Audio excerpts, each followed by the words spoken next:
Welcome to Techiliper channel, and in today's video I am going to show you how to change language on Microsoft Word. So at first open up your Microsoft Word.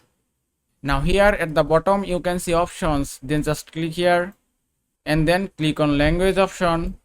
Now here you can see Office display language and you can change your Microsoft Word language from here. From here you can choose US English or UK English. Also, if you want to set your own language, just click on add a language option.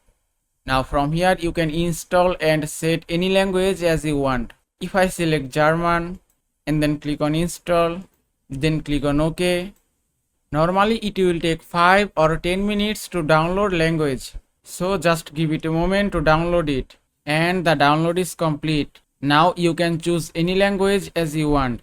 If you want to set UK English, just select it and then click on OK, and it's done. Now if I go to same settings again, now you can see my word language has been changed successfully. And that is how you can change language on Microsoft Word. I hope this video was helpful. If it was, please give it a thumbs up and don't forget to subscribe.